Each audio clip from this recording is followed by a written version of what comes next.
और अब बात डोनेट्स्क की, जहां रूस और यूक्रेन के बीच भीषण जंग जारी है और यूक्रेन पर जो रिहायशी इलाके हैं बमबारी का आरोप लगा है। बमबारी में 5 की मौत, 17 लोग घायल हुए हैं और बमबारी में नेटो के हथियारों का प्रयोग हुआ, ये कहना है रूस का। यूक्रेन के रिहायशी इलाकों पर जो बमबारी की गई है रूस की तरफ से, उसमें आरोप 5 की मौत, 17 लोगों के घायल होने का लगाया गया और जो नेटो की तरफ से हथियार दिए गए उसका इस्तेमाल हुआ है, ये कहना है रूस का।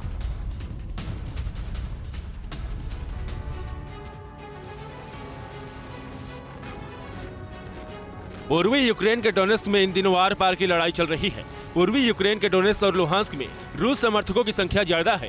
कीव में मंसूबे नाकाम रहने के बाद रूस किसी सूरत में डोनेट्स्क और लुहांस्क में कब्जा चाहता है। शनिवार को हुई भीषण बमबारी में डोनेट्स्क में 5 लोगों की मौत हो गई और 17 लोग घायल हो गए। देखिए किस तरह से रिहायशी इलाकों को निशाना बनाकर बमबारी की जा रही है।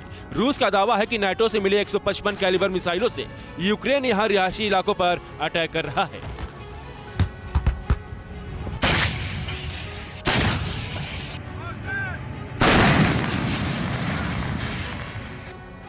ये दूसरा वीडियो भी डोनेट्स्क का है, जहां यूक्रेनी आबादी वाले इलाके में अचानक बमबारी तेज हो गई। जिस वक्त मिसाइल हमला हुआ उस वक्त चारों तरफ सन्नाटा था, लेकिन मिसाइल से हुई बैक टू बैक बमबारी के बाद पूरा इलाका आग के शोले में तब्दील हो गया और काफी देर तक चारों तरफ धुएं के सिवा कुछ नजर नहीं आया।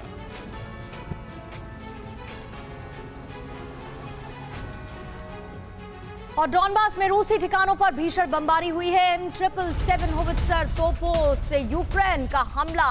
यूक्रेन को अमेरिका से मिली है M777 होवित्जर तोपें।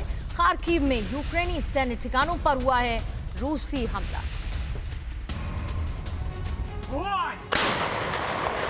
यूक्रेन को नाटो देशों से मिल रहे हथियारों की तैनाती अब फ्रंट लाइन पर दिखने लगी है। डोनबास इलाके में रूसी ठिकानों पर फायरिंग करती अमेरिका की M777 होवित्जर तोपों का एक धमाकेदार वीडियो सामने आया है। इस आधुनिक हथियारों के मिलने से यूक्रेनी सैनिकों के भी हौसले बुलंद हो गए हैं। हालांकि यूक्रेनी सेना के मुताबिक उन्हें रूसी सेना को पीछे धकेलने के लिए अभी इस तरह के और हथियारों की जरूरत है।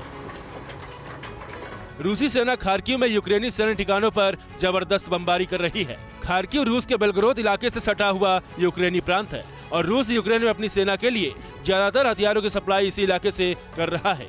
इसलिए रूस यहां यूक्रेनी सेना को बॉर्डर तक पहुंचने से रोकना चाहता है ताकि यूक्रेन में उसके हथियारों की सप्लाई प्रभावित न हो पाए। रूसी रक्षा मंत्रालय ने जंगे मैदान में कहर बरपाते अपने KA-52 हेलीकॉप्टर का एक वीडियो जारी किया है, जिसमें उसका ये घातक हवाई योद्धा यूक्रेनी सेना पर आसमानी बारूद बरसा रहा है। रूसी रक्षा मंत्रालय के प्रवक्ता इगोर कोनाशेन्को ने दावा किया है कि उनकी फौज ने इस विस्फोटक हमले के जरिए पोल्टावा प्रांत में यूक्रेनी सेना के ऑयल स्टोरेज और उसके हथियार गोदाम को तबाह कर दिया।